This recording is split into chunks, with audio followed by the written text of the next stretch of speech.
What's up, guys? Welcome back to the channel and welcome back to the Juicy Bits for WWE Smackdown. Guys, this was a fantastic show and we're diving straight in. But before we do, make sure you are subscribed with all noties on and give me that thumbs up. Helps with the algo, allegedly. With that being said, Cody Rhodes starts to show off, doing what Cody Rhodes does best, and that is be freaking awesome. He attempts to bring KO and Sami together, which is super cool and something that we need. Someone to be like a, negotiator in like a hostage situation. We need that guy to come in and be like, yo, let's just get along, kumbaya, let bygones be bygones. And that's what Cody attempted to do, but unfortunately it failed because of choice wording. I think KO kind of felt like Sami didn't want to be his friend. And he kind of was like, why am I going to help out someone who doesn't want to be my friend? So basically, he walks off like per usual. And Sami's just left there like, do I got poo on my shoe? Why don't you want to be my friend? So he walks off, and then the commercials, and then he comes back after commercials, and he's seeing KO getting ready to get in his car. And he's like, yo, KO, bro, I forget about everything I said. Just, none of that matters. You were wrong. I do want to be your friend. We are friends. We're brothers. I love you. And then KO is like, and he's like, I don't know if he's having an aneurysm or he just like remembered he left the chicken on the stove. I don't know what happened. He just kind of went all weird and he looked annoyed and just drove off in his very cool car. I was like, okay, you rolling like that? Okay. And then, he just drove off. So I thought what was going to happen happened later, but I'm not going to ruin it for you yet in the video. But let's just remember this point where I said I knew this was going to happen. So moving on, though, we've got Dom doing what Dom does, calling out his dad once again. Him and Rhea's in the ring as per usual. And then Dom comes out and, Ray comes out and Dom's basically doing what Dom does, attempting to still call his dad a deadbeat dad and all that kind of stuff. And next thing you know, guess what? Ray decided to get a little backbone. Ray was like, yo, you are disrespectful, and yes, maybe I was a bad dad, maybe I wasn't around all the time, but that was because I was trying to give you guys the dream that I always wanted, that life that I always dreamt about. I was attempting to do that for you guys. And this business, you're going to learn, Dom, you're going to learn that this business will eat at you, and you have to do these kind of stuff. Basically, he's teaching his kids something. It's a teachable moment, but Dom ain't hearing it. And then, Ray's like, it's probably too late. I've messed up. The only thing that upsets me the most is seeing what you've become. And then Ray goes, when gangsters move, or I should say things that he said in a while, he goes, some disrespectful punk kid would come and do this to me in WrestleMania, especially at WrestleMania, I'd have no problem whooping that ass. I'd gladly whip their ass. That's what he was like. He was all like hardcore about it. But he goes, I ain't fighting you. Because no matter what you think, I love you. You're my son. You're my world. I love you. I love you. I love you. And so, anyways, he does what he does. He walks off again, leaves the ring, and says, I'm not fighting. And again, felt like deja vu, really. I could have swore I just saw the same thing happen literally last week. But, I guess he's in a rock and a hard place. I mean, what are you going to do? Your kids calling you out and making you look like a punk yourself. You look like a weakling. You're scared of your son. Your son is being disrespectful. See, that wouldn't happen in my family. See, let me tell you something. Black family, you act up like that, and it don't matter if this in front of 1 million people or 0 people. You're getting your teeth knocked in. You know what I'm saying? My moms or my pops are going to grab something, a tree branch, a broom, a freaking car. They're going to hit you with it, okay? Just like, you better know your role, know your place in the space. Especially when they start talking with a little more bass. Because you know you're about to get a taste, if anything, maybe even a vase. Okay, anyways, let's move on. So after that, that was, again, more of that. But then we had a really awesome segment. Rhea and Charlotte just went bonkers.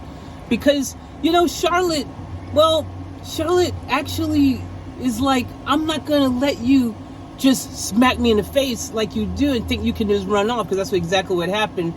Basically, Rhea freaking got a little sucker punch, a little bit of a sucker punch, because Dom was trying to get up in Charlotte's face, and then while that was happening, which Charlotte looked like she was about to take Dom out, then Rhea got a pow and then dropped freaking Charlotte. Charlotte was like, what did you just do? And then Charlotte rolls out off the freaking out the ring, and then she just goes and like does a mega clothesline on freaking Rhea. All hell breaks loose. When I say all hell breaks loose, I'm not exaggerating. I mean, they went crazy. This was a major, just, oh my gosh, moment. Like, they were just fighting, jumping off the announce table.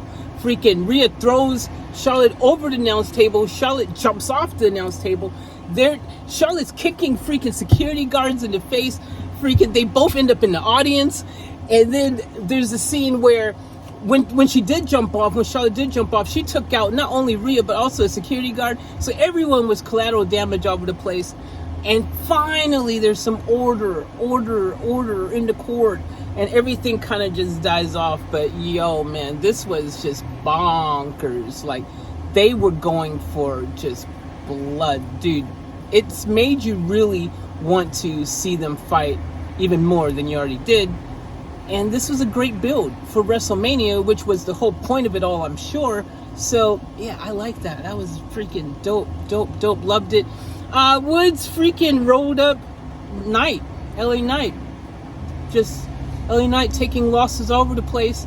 It's kind of one of those things where at least he's fighting, top people, though. It's not like he's fighting freaking, the Shaggy Gang and getting his butt whipped. At least they're credible, big names. So, I mean, at least I guess there's that. Anyways, LA Knight's doing his thing, strutting backstage.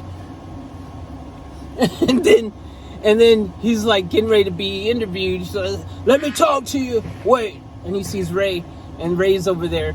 And he goes to Ray. He goes, hey, Ray, if you're not going to fight your goofy son, I'll fight him. And I can be LA Mysterio.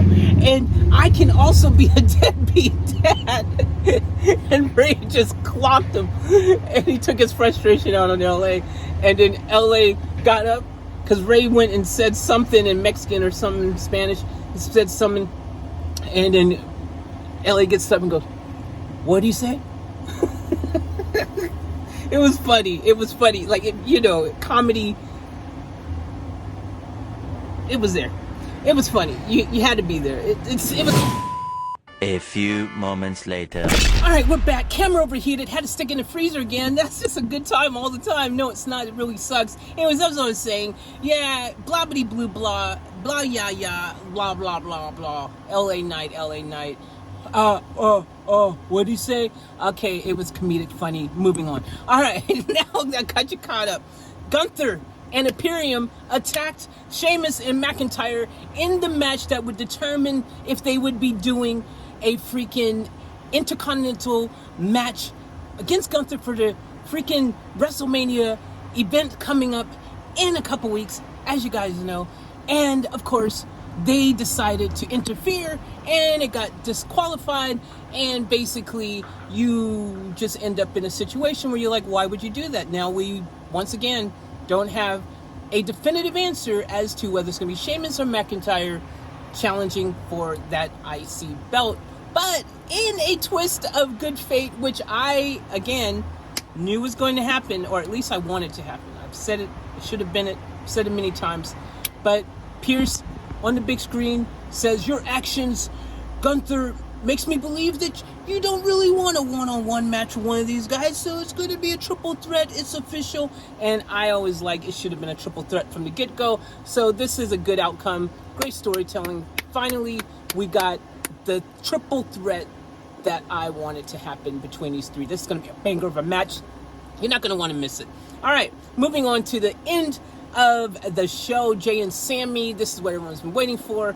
And once again, Jay is just super angry and saying, who's my brother? Who's my brother?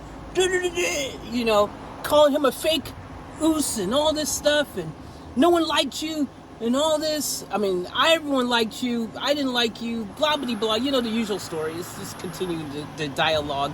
And then Sami goes, and then, wait, before Sami. So Jay goes, I didn't have a choice, blah, blah, blah. And then Sami goes, of course you had a choice. You always have a choice. You could choose to stand up, but instead you just decide to take Roman's freaking crap, yada, yada, yada, you know, that whole dialogue they've been saying. And then Jay just had enough. He got upset. And by the way, Sami's like, yo, you're just really upset at yourself. You're not upset at me. You're upset because I hit him with the chair before you did. And then Jay just got upset and took his anger and frustration out on Sami as per usual. And then Sami starts to own him. And then, of course, his brother comes in. And then he starts to freaking just pound on Sami. Sami is getting destroyed by the Usos once again. And then, surprise, and this is what I said earlier, you'll be like, yep, okay, you were right. You knew this was going to happen. But KO came out, saved the day, and the crowd was eating it up like a bag of potato chips that were freshly opened with a little bit of honey soy flavoring. Delicious. But guess what happened, guys? The unthinkable finally happened because the crowd is like, hug it out, hug it out. Hug it out. They're chanting. Everyone's excited. People are really in the moment wanting to see their two heroes come together like Batman and Robin and just hug it out. I've never seen Batman and Robin hug it out though. But they should one day. Maybe it'll happen. I don't know. Maybe they have. Maybe I missed it. But I digress because in that moment it happens.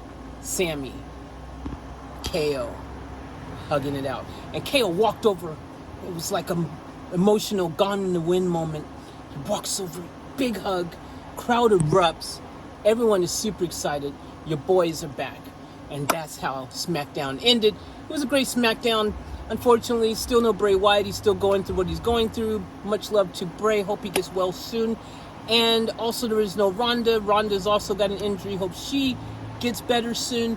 There was no Shayna. Hopefully Shayna is enjoying just getting some downtime.